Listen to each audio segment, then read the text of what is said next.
आपके जैसे अब एनुअल एग्ज़ाम आने वाले हैं, सीबीएसई के एनुअल एग्ज़ाम्स हैं, तो उसके रिलेटेड मैंने कुछ इम्पॉर्टेंट क्वेश्चंस ख़ास करके 2 अंक वाले महत्वपूर्ण प्रश्न उत्तर जो हैं, उसको रिलेटेड मैंने ये स्मॉल सी वीडियो बनाई है। तो इसमें कुछ इम्पॉर्टेंट क्वेश्चंस हैं जो हिंदी मीडियम में अभी बता रही हूँ, और नेक्स्ट एक वीडियो में उसमें मैं इंग्लिश मीडियम में अलग से सेपरेट में 2 मार्क्स इम्पॉर्टेंट क्वेश्चंस की वीडियो बना रही हूँ, ठीक है। अगर जिनको हिंदी में थोड़ी प्रॉब्लम आती है वो इंग्लिश मीडियम में भी क्रॉस चेक कर सकते हैं, क्योंकि हिंदी में कुछ टर्म्स ऐसी होती हैं, डिफ़िकल्ट टर्म्स होती हैं जो इंग्लिश में क्लियर कट हो जाती हैं, ठीक है। तो इस वीडियो में मैं 2 मार्क्स के महत्वपूर्ण जो प्रश्न उत्तर हैं उसके बारे में बताना चाहती हूँ, ठीक है। तो ये एक्सपेक्टेड है, उम्मीद है कि ये आपके जो वार्षिक परीक्षा होने वाली है सीबीएसई की तरफ से, उसमें ये आ सकते हैं।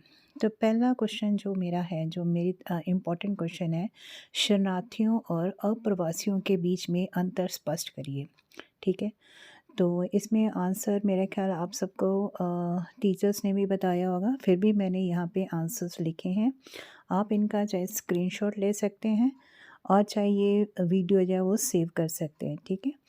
तो इसमें आंसर्स में वैसे तो हर एक स्टूडेंट का अपना एक तरीका होता है आंसर अटेम्प्ट करने का। आंसर अटेम्प्ट करने से पहले आपको एक सिंपल जो है वो टर्म के बारे में नॉलेज होनी चाहिए। शरणार्थी, रिफ्यूजीज़ और ए हिंदी में शरणार्थियों और अप्रवासियों के बीच में अंतर स्पष्ट करना है। तो शरणार्थी वही होते हैं, ठीक है, जब किसी कंट्री में युद्ध हो या गृह युद्ध हो या हिंसा के कारण, ठीक है, व्यक्तियों को, देशवासियों को अपना जो है सीमा छोड़कर दूसरी जगह जाना पड़ता है, ठीक है, और दूसरी जगह जाके वो शरण लेते हैं, शेल्टर लेते हैं, उनको हम शरणार्थी कहते हैं, ठीक है।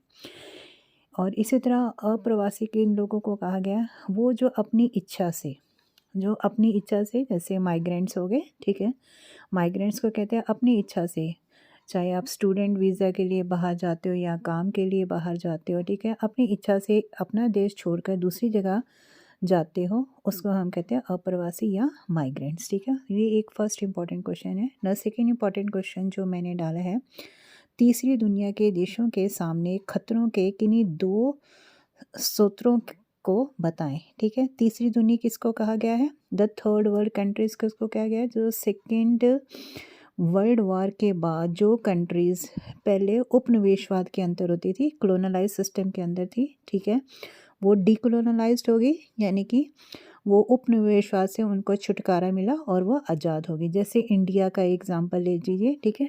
और इसमें तीसरी दुनिया में तकरीबन एशिया की, साउथ एशिया की कंट्रीज़ आ जाती हैं, ठीक है, साउथ अफ्रीका की कंट्रीज़ आ जाती हैं, और दक्षिण अमेरिका की कंट्रीज़ आ जाती हैं, ठीक है, जो उपनिवेशवाद जिन्होंने कॉलोनियल रूल को झेला है, ठीक है, और वो कंट्रीज़ आती हैं तीसरी दुनिया में। तो उनके 2 जो खतरे हैं, समस्याएँ थी, वो उनके बारे में बताना है। तो इसमें जो पहला पॉइंट मैंने लिखा है, ये जो देश थे ये विकासशील या पिछड़े हुए थे, ठीक है। इन इन देशों में सामान्य जो मानव अधिकारों का उल्लंघन हो रहा था, आतंकवाद, निर्धनता जैसी इकोनॉमिक प्रॉब्लम्स, ठीक है, वो आम थी, ठीक है। तो ये 2 क्वेश्चन इंपॉर्टेंट है ना। थर्ड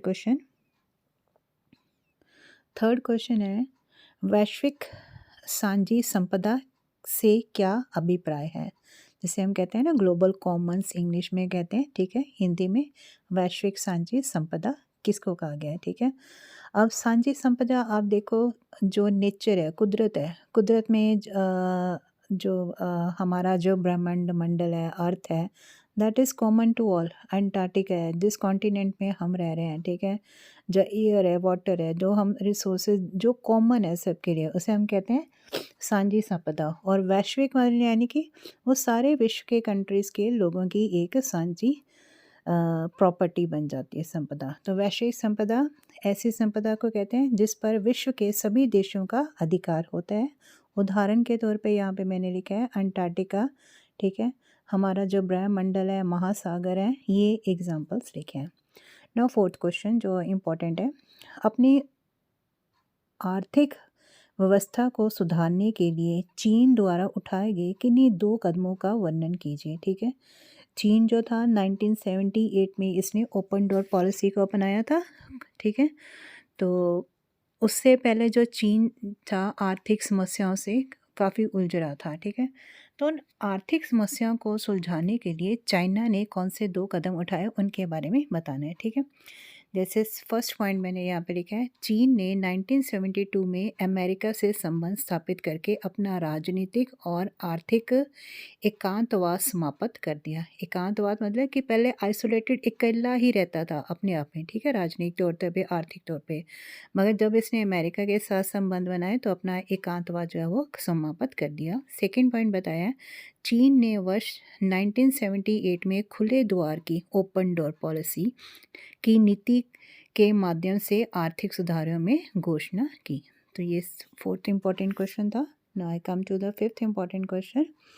फिफ्थ इम्पॉर्टेंट क्वेश्चन जो है वो सुरक्षा के लिए खतरों की एक नए स्रोत के रूप में आतंकवाद से निपटने के लिए किसी एक उपाय का उल्लेख कीजिए। तो ये हमारा सुरक्षा का जो चैप्टर है, सिक्योरिटी वाला चैप्टर है, उसमें से ये क्वेश्चन लिया गया है कि आतंकवाद को ख़त्म करने के लिए कोई उपाय बताएं, ठीक है। ये सिंपल, पहले जब आपको क्वेश्चन पेपर अटेम्प्ट करने से पहले आपको 15 मिनट्स रीडिंग मिनट्स दिया जाता है। तो रीडिंग मिनट में आप फोकस कीजिए इस क्वेश्चन का एक्चुअल मीनिंग क्या है। क्वेश्चन को पहले एनालाइज करना, समझना बहुत ज़रूरी है, तभी आप एक करेक्ट आंसर लिख पाओगे।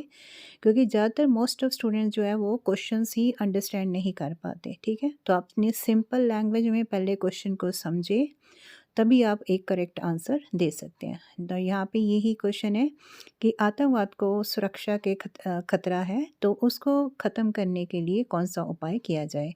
आतंकवाद, ये तो पता ही है सबको, वर्तमान समय में सुरक्षा के लिए एक बहुत बड़ा खतरा बन चुका है। ये उभर कर आ रहा है। विश्व स्तर पर साझा सहयोग और राजनीतिक के माध्यम से आतंकवाद को लड़ा जा सकता है, ठीक है। यानी विश्व ग्लोबल लेवल पे हम एक साझा, एक कॉमन जो है कोऑपरेट करें आपस में और एक कॉमन जो है पॉलिसी बनाएं, ठीक है। तभी हम इस आतंकवाद के खिलाफ लड़ सकते हैं, ठीक है। नाउ सिक्स क्वेश्चन, संयुक्त राष्ट्र जैसे संगठनों की आवश्यकता क्यों है, यानी कि यूएनओ की क्या हमें आवश्यकता है, क्या ज़रूरत है। तो इसके हमने पॉइंट्स लिखे हैं, जैसे विश्व युद्ध से बचाने का कार्य करता है संयुक्त राष्ट्र। सेकंड पॉइंट, अंतर्राष्ट्रीय शांति और सुरक्षा बनाए रखने का कार्य करता है। वैश्विक सहयोग स्थापित करता है, सभी विश्व की जितनी कंट्रीज़ हैं वो आपस में सहयोग बनाती हैं।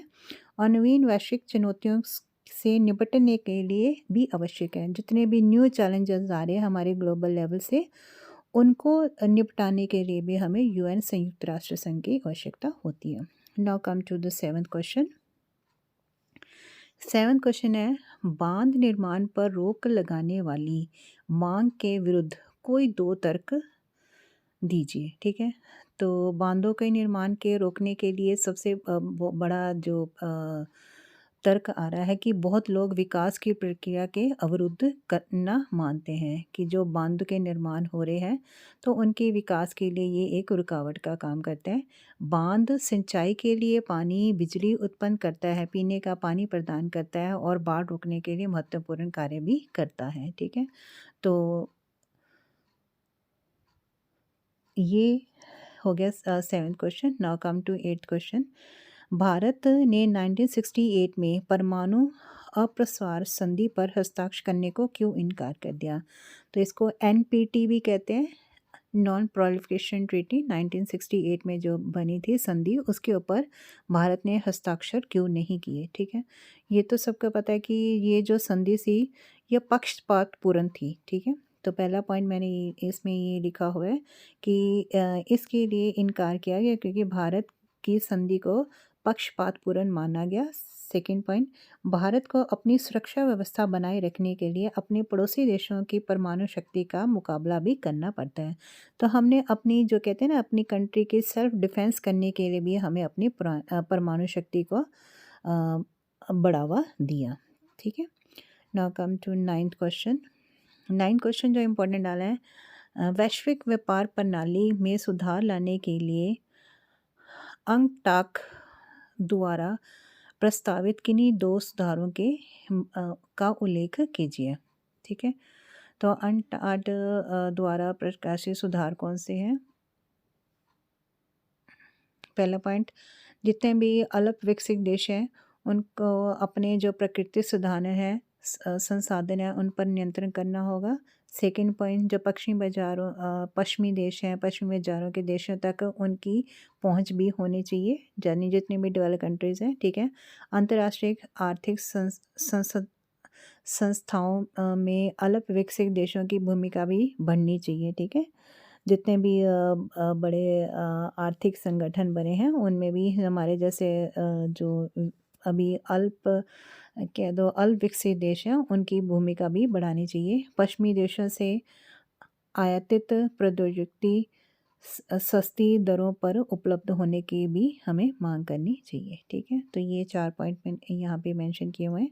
नाउ 10th क्वेश्चन जो इम्पोर्टेंट है, स्वतंत्र भारत का जन्म बड़ी विकट परिस्थितियों में हुआ, ये तो आपको पता ही है, इंडिपेंडेंस।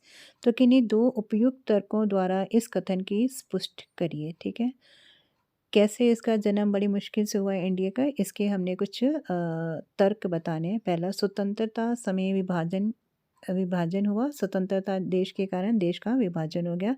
स्वतंत्रता के बाद अत्यधिक हिंसा हुई और विस्थापन का आघात भी झेलना पड़ा, ठीक है। विभाजन के साथ में जो है डिस्प्लेसमेंट, चलो आप हिंदी में समझ, विस्थापन का आघात हुआ।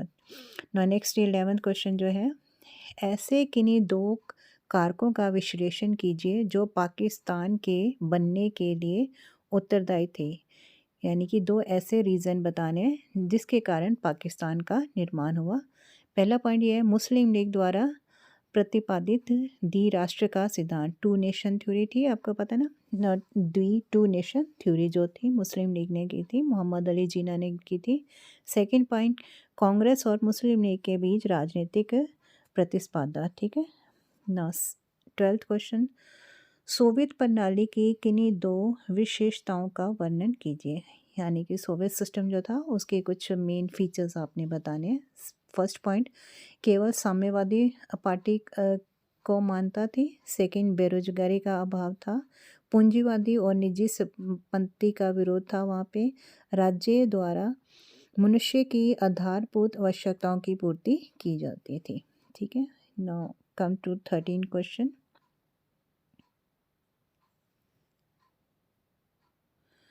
13 क्वेश्चन, उत्तराधिकार के लिए हिंसात्मक आंदोलन चलाने वाले 2 गणराज्य के साथ रूस की सरकार कैसे पेश आई? तो यहाँ पे आंसर है, रूस की सरकार ने चेचन और दागिस्तान के हिंसक अलगवादी आंदोलन के दबाव के कारण अंधाधुंध सैन्य बमबारी की थी, ठीक है। नाउ 14 क्वेश्चन है, ऐसे 4 साम्य चिन्हों की पहचान कीजिए जो यूरोपियन संघ के एक राष्ट्र राज्य का रूप बताते हैं, ठीक है। इसमें आपने कॉमन फैक्टर्स ऑफ ईयू बताने हैं, ठीक है। वो तो आप सबको पता ही है। इसमें जो यूरोपियन संघ थे उनमें जो सामान्य चिन्ह कौन से थे, उनका राष्ट्रीय झंडा समान था, राष्ट्रीय गान, राष्ट्रीय स्थापना दिवस था और राष्ट्रीय मुद्रा थी।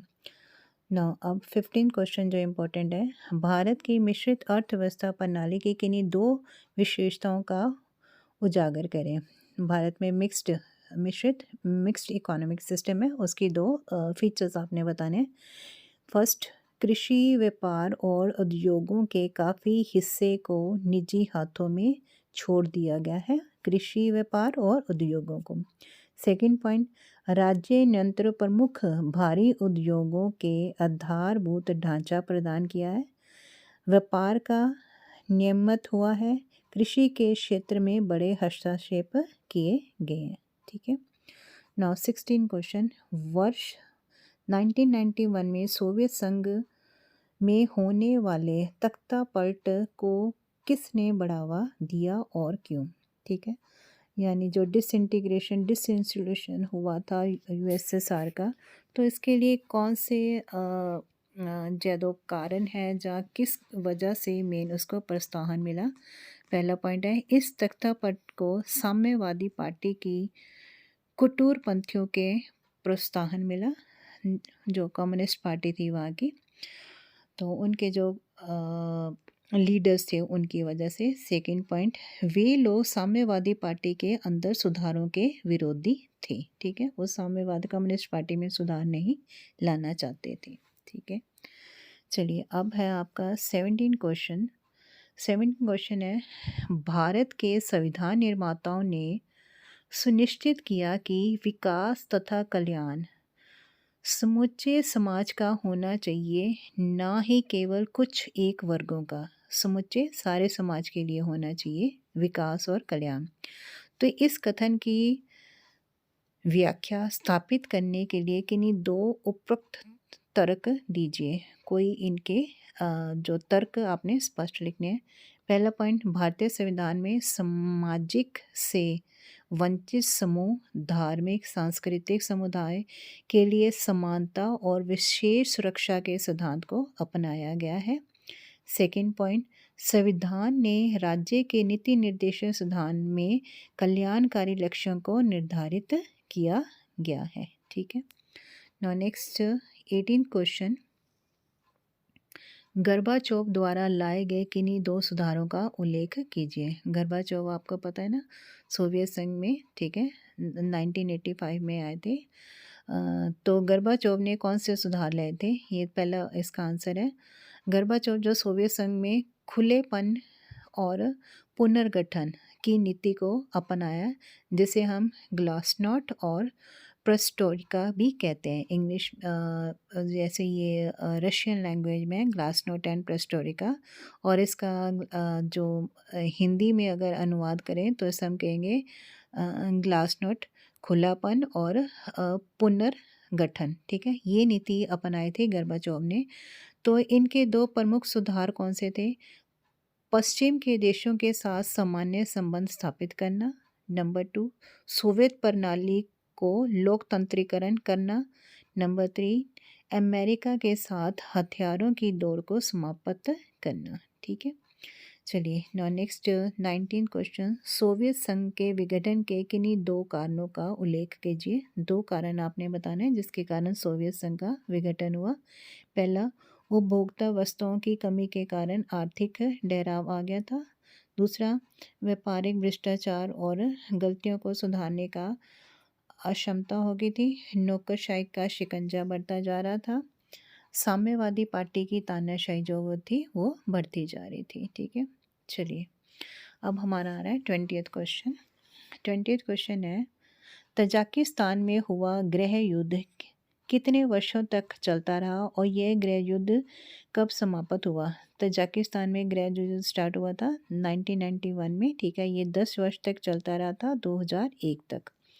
अगला प्रश्न है, यूरोपियन संघ के झंडे में बना हुआ सोने का रंग के सितारों का घेरा जो बना हुआ है, ये हमें क्या संदेश का प्रतीक देता है? अथवा इसको क्वेश्चन कैसे भी पूछ सकते हैं, यूरोपियन संघ के झंडे में दर्शाए गए सोने के रंग के 12 सितारों के घेरे का क्या महत्व है, ठीक है। तो इसका आंसर है, यूरोपियन संघ के झंडे के जो नीले आधार पर गोले के आकार में सोने के 12 सितारे जो बनाए गए हैं, ये सितारे घेरा यूरोप के लोगों की एकता और समरसता को प्रदर्शित करता है।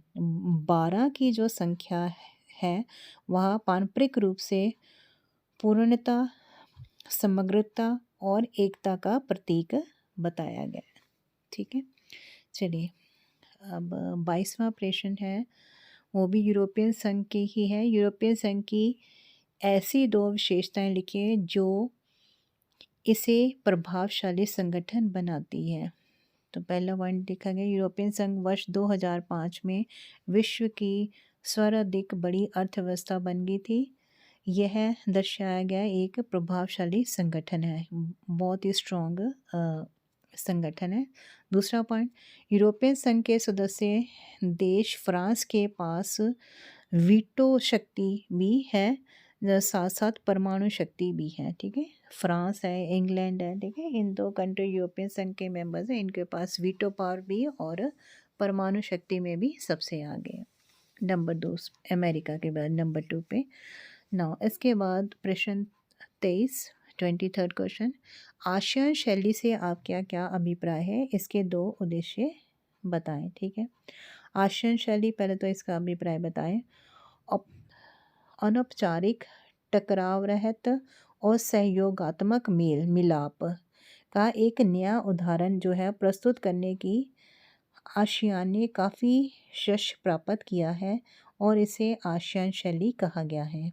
इस आशियान शैली के उद्देश्य क्या थे? नंबर 1, आर्थिक विकास में तीव्रता लाना और क्षेत्रों में शांति और स्थापितता को बढ़ावा देना। ठीक है, नेक्स्ट क्वेश्चन 24th, पाकिस्तान में लोकतंत्र की अस्थिरता के 2 कारण बताइए। पाकिस्तान में डेमोक्रेसी स्थिर नहीं है, स्टेबल नहीं है, उसके 2 कारण बताने हैं। पहला पॉइंट, सेना का सरकार के कार्यों में हस्तक्षेप बहुत है। सेकंड पॉइंट, समाज पर धर्मगुरु का वर्चस्व है, यानी कि उनकी डोमिनेंस है। जनता का